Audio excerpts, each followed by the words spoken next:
정의당이 사회를 바꾸기 위해 노력하는 모습을 보고 국민들이 한 번 정도는 울컥하는 감동을 느낄 수 있도록 하겠다. 정의당의 새 대표 김종철 대표의 이야기입니다. 오늘 김종철 대표 스튜디오에 초대했습니다. 어서 오십시오. 네, 안녕하십니까. 축하합니다. 예, 감사합니다. 지금 이 진보 정당 쪽 활동 경력이 몇 년이죠? 제가 1999년에 권영길 대표 비서로 정치를 시작을 했고요. 그다음에 2004년 총선 때 그 선거인 대책위 대변인, 그러니까 노회찬 선대본부장 체제에서 대변인하고 그다음 최고위원 서울시장 후보 등을 거쳤습니다. 네. 그리고 이제 동작으로 가서는 그 나경원 후보랑 여러 차례 부딪혔고, 그리고 2015년에 이제 정의당으로 와서 정의당에서는 5년째네요. 그러니까 총 한 21년 정도. 21년. 네. 네. 김종철이 대표가 된 것은 정의당, 진보 정당의 역사에서 어떤 의미를 갖는다고 보세요? 제가 대표가 된 게 무슨 어마어마한 의미라고 제가 말씀드리긴 좀 그런데, 오히려 이제 노회찬, 심상정이라고 하는 어떤 좀 이렇게 거인, 진보 정치계의 어떤 이렇게 아주 거목 같은 분들이 한 분은 이제 돌아가셨고 한 분은 어쨌든 이제 대표직을 물러난 이런 거에서 새로운 인물군들 중에 어떤 사람들이 있을 것인가를 이제 주목하는 시대가 되었고, 물론 그 중간에 이정미 대표가 있었죠. 이런 분들도 계셨으나 그런 분들 외에도 앞으로 더 나올 수 있구나. 그런 것에서 좀 제가 좀 잘해야 그 제 또래의 어떤 세대가 한 번 더 주목을 받고, 그 동시에 이제 자연스럽게 유호정, 장혜영 등 이제 제3세대 청년 정치인들에게 좀 그 지지 기반이 이어지는, 그렇죠. 그런 좀 의무감이 좀 많이 느껴집니다. 그 세대 교체죠, 한편에서. 네네, 그렇게 볼 수 있겠습니다. 그리고 이미 이제 밑에 세대가 또 올라오고 있는 그런 상태고. 네, 그렇습니다. 네. 근데 참 긴 역사를 두고 보면 민주노동당 시절부터 따져봐도 우리나라 진보 정당 곧 한 20석 넘을 것 같처럼 하더니 또 주저앉고 또 갈 것 같더니 주저앉고, 거기 참 어려워요, 그죠? 그러니까 모든 정당이 마찬가지겠지만은 진보 정당도 안 될 것 같다가 갑자기 확 올라가는 경우, 그다음에 잘 되다가 좀 위기를 겪다 갑자기 몰락하는 경우가 반복되는 것 같아요. 제가 경험해 보니까 2004년에 민노당이 한 석이 없었다가 갑자기 뭐 10석이 됐거든요. 그러니까요. 그때 뭐 이제 노동운동 하시던 분들은 내 평생에 노동자 국회의원 한 명만 있어 봤으면 좋겠다 그랬는데 한 번에 10석이 되고, 그러다가 그때는 2004년 10석 될 때는 2008년 12년 되면 이제 한 20, 30석 이상 가고 곧 제1야당 되겠다 이런 얘기가 막 나왔었잖아요. 그렇습니다. 그리고 그 2004년에는 또 열린우리당도 탄핵으로 과반수 됐는데 3년 4년 만에 완전히 몰락을 했으니까 민주노동당도 이제 분당을 하면서 어려워졌고 통합진보당도 분당을 하면서 어려워져서, 제가 볼 때는 정치라고 하는 건 어떻게 변화할지 모르는데 좀 분열하지 말고 앞으로 잘 나가면서 내실을 쌓으면 국민들이 그걸 알아볼 때가 오는 것 같습니다. 지금 정의당이 딱 그런 시기에 온 것 같습니다. 정의당은 사실 지난 역사에서 몇 차례 분열했죠. 그러니까 통합진보당하고 나뉘어졌고. 그런데 사실은 통합진보당하고 나눠진 이후에는 이렇게 좀 합쳐지는 과정으로 왔었습니다. 그러니까 예를 들면 통합진보당에서 진보정의당이 나와서 그때 노회찬, 심상정, 뭐 천호선, 뭐 이정미 이런 분들이 나와서 진보정의당을 했고요. 그 이후에 이제 진보신당, 그러니까 저라든가 뭐 강상구 뭐 이런 그 분들이 있었던 데에서 이제 전체적으로 다 오진 못했지만 또 이렇게 많은 분들이 합쳐졌고, 뭐 양경규 같은 노동운동 진영에서도 합쳐지고 또 뭐 김세균 교수님 같은 그런 분들이 같이 하면서 이렇게 2015년 말에 좀 큰 모임이 됐고요. 근데 그 이후에 조금씩 부침은 있으나 앞으로 좀 잘 버티면서 더 많은 사람들을 끌어들이면 좀 잘 되지 않을까 이렇게 생각합니다. 제가 오늘 처음에 이게 읽은 문장이 국민들이 한번 울컥하도록 하겠다. 어떻게 울컥하게 하실 겁니까?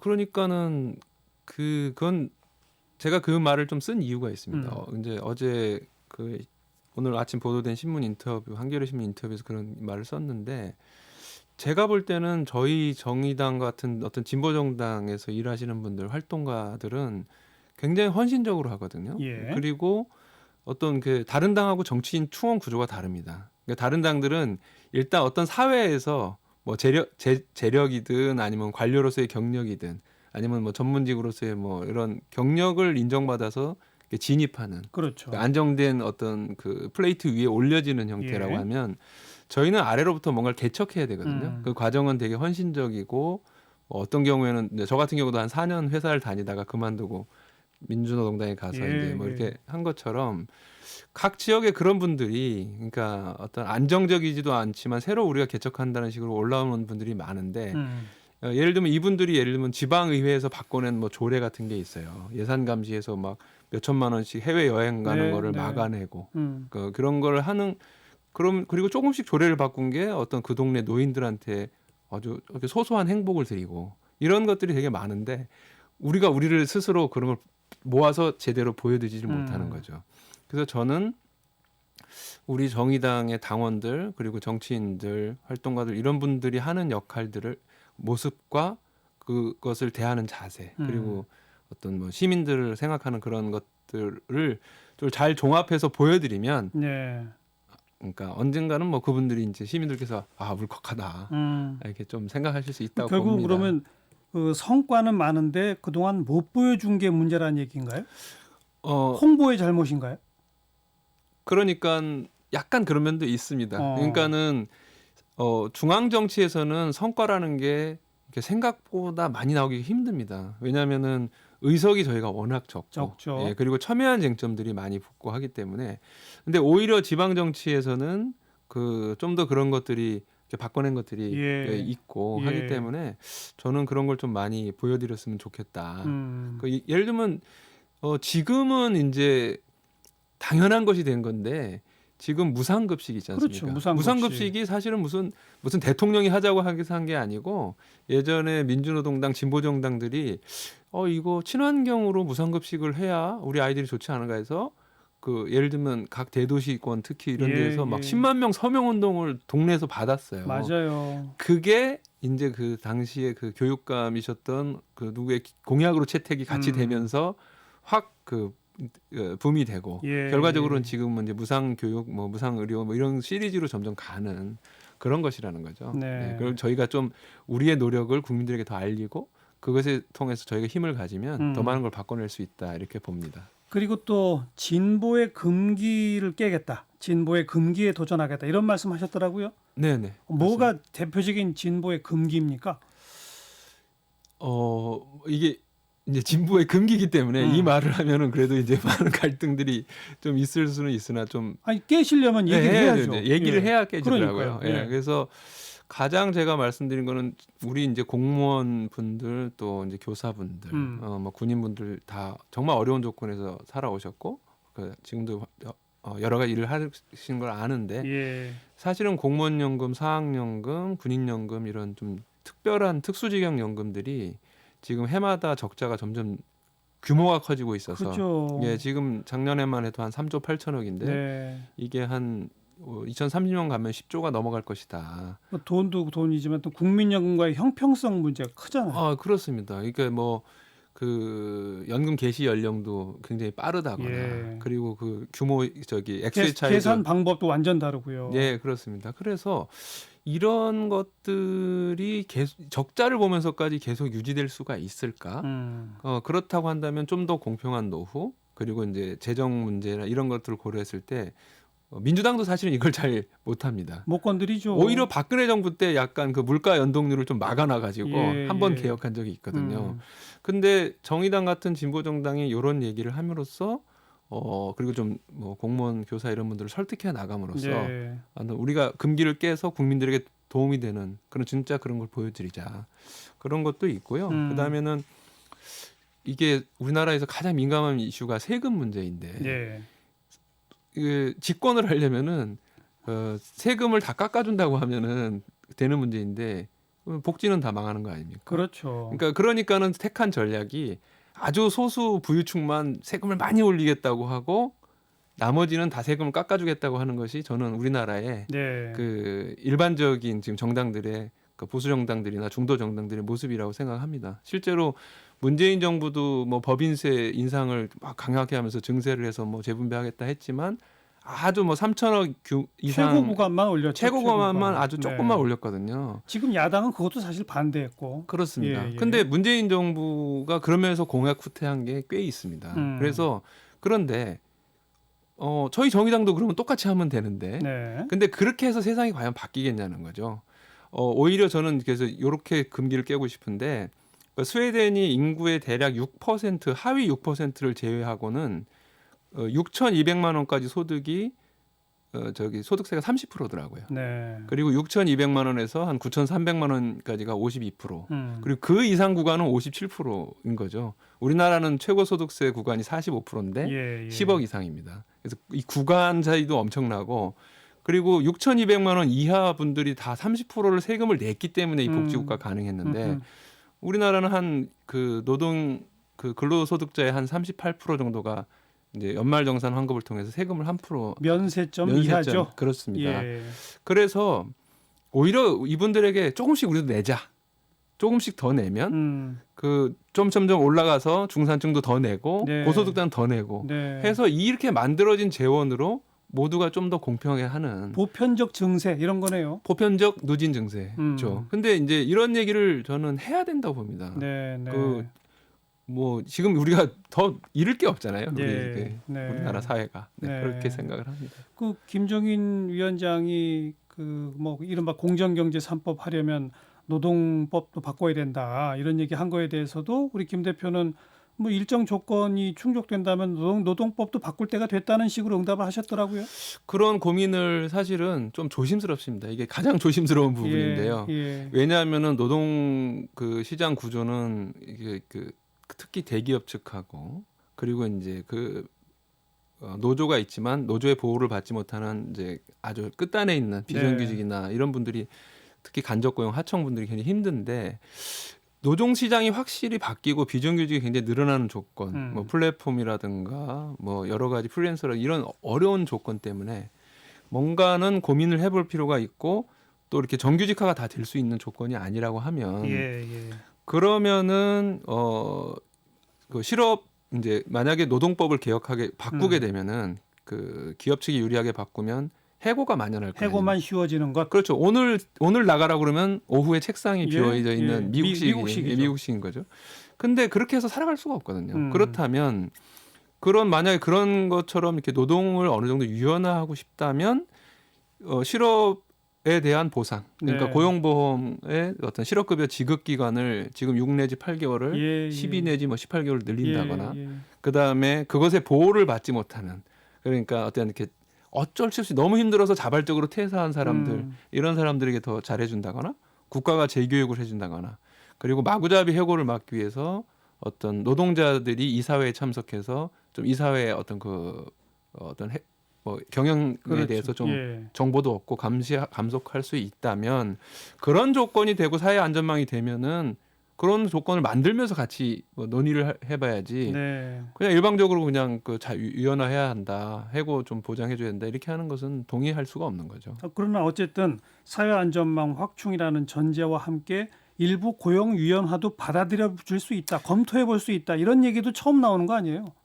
그렇죠. 근데 이제 맞습니다. 근데 이제 제가 이것을 어디서 좀 많이 느낀 거냐면 이제 덴마크, 네덜란드 이제 유연 안전성 그 모델을 이제 좀 많이 보면서 그렇게 했더니 오히려 고용이 늘더라 뭐 이런 거 아니겠습니까? 그리고 평균 근속 연수도 지금 우리나라보다 훨씬 뭐 길고요.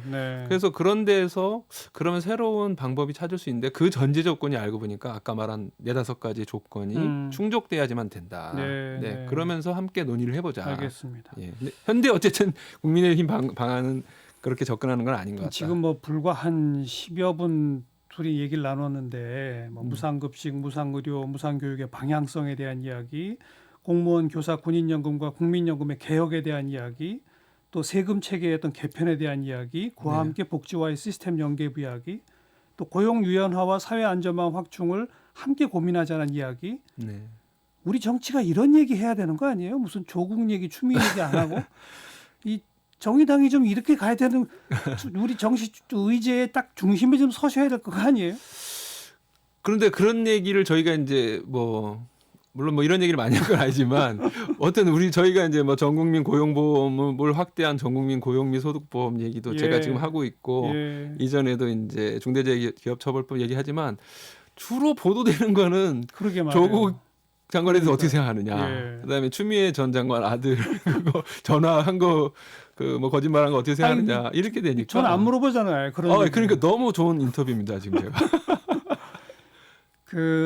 좀 더 진보적인 아젠다. 그러나 금기로 있었던 거는 깨는 진보적인 아젠다를 던지겠다. 그거 아니겠어요? 네, 그러나 그렇습니다. 동시에 대중 친화적이어야 한다. 이게 참 어려운 것 같아요. 그렇습니다. 그런데 사실은 이재명 지사가 이제 기본소득을 얘기하셨을 때, 네. 물론 이제 저는 그런 면에서 이재명 지사하고도 이제 경쟁을 해야 된다고 생각하지만, 기본소득이 갖고 있는 아이디어, 근데 그 막대한 재원이 그 문제가 있지만, 예. 그래도 그런 것이 된다면, 좀 이렇게 세금 문제에 대해서 좀 과감한 접근을 할 수 있지 않을까라고 네. 하는 대중성을 얻어가지 않습니까? 맞아요. 전 그래서 뭔가를 우리가 이것이 필요하다고 생각하면 얘기를 확실하게 하고, 확실하게 그것도. 예, 그런데 선명하게 해도 이제는 시민들이 받아들일 자세가 돼 있는 예. 그런 시대라고 생각. 너무 허황되지만 않으면 예. 네, 그렇게 생각합니다. 예. 조금 아까 우리 나눈 여러 이 논의들 뭐 연금 개혁이다, 고용 유연하다, 사회 안전망, 세금 이런 얘기가 어떻게 보면 필요한 얘기인데 좀 복잡해요. 그렇습니다. 그래서 네. 국민의 감정선을 탁 치고 울컥하게 만들기에는 조금 어렵단 말이에요. 네네네. 그러니까 정의당이 이제 앞으로 하셔야 할 일이 그거예요. 이런 중요한 주제를 다루되 국민 감정선에 울컥하게 탁 다가갈 수 있게 네. 적절한 타이밍에 네. 어떻게 하실래요? 그래서 좀 주장만 계속 하는 것은 좀 어렵다고 보고요. 그럼요. 예. 그래서 지금까지 제가 이제 저희 당직자라든가 대표단한테 한 얘기 좀 하고 있는 얘기가 있습니다. 우리가 해왔던 걸 한번 종합하고 그것에서 시민들이 어떤 혜택을 얻었는지를 한번 우리가 취재를 해보자. 그리고 그것이 진짜 우리가 옳은 길을 걸어왔는지를 한번 기록해두고 예. 그걸 사람들하고 공유해보자라는 얘기. 그리고 이제 저희가 전국민 고용 및 소득보험제를 저희가 이제 강하게 얘기하는데, 요게 정부도 전국민 고용보험제를 얘기하지만 이 소득보험까지 못 나가는 이유가 자영업자들이 과연 그 돈을 고용보험료를 내고 네. 할 수 있겠느냐 이런 부분들이 있거든요. 그래서 그러면 우리가 자영업자들을 좀 설득해보자. 이게 굉장히 좋은 방안인데 한 1.25% 정도의 그 고용 및 소득보험료를 내시면 폐업을 하시거나 이럴 때 저희가 어떤 그 폐업 기금 같은 걸 드리고, 예. 그 다음에 이제 소득이 줄었을 때도, 그러니까 완전 폐업이 아니더라도 소득이 많이 줄었을 때 그것을 일정하게 보상해 드린다. 그러면 우리가 이걸 설득해서 자영업자들의 여론이 바뀌면 이 법이 되는 거 아닙니까? 민주당에서 이제 받아들이고 합의를 이끌어낼 수 있다면 예. 이 과정을 한번 보여드리는 것이 저는 국민들이 정의당을 좀 믿게 되는 계기가 되지 않을까 이렇게 생각합니다. 우리 청취자 김지혜님이 저는 울컥 아니라 대성통곡할 준비되어 있어요. 이런 분도 있습니다. 그러니까 뭐 감사합니다. 국회의원 숫자도 적고 당에 돈도 별로 없고 그래서 참 국민한테 다가가기 쉽지 않습니다만 이 선택과 집중 이런 걸 잘 발휘하셔서 실력 발휘 제대로 하셔가지고 네. 대성통곡 국민들이 많이 하는 그런 정당 되기를 좀 바라겠습니다. 예, 불러주셔서 감사합니다. 김종철 대표였습니다.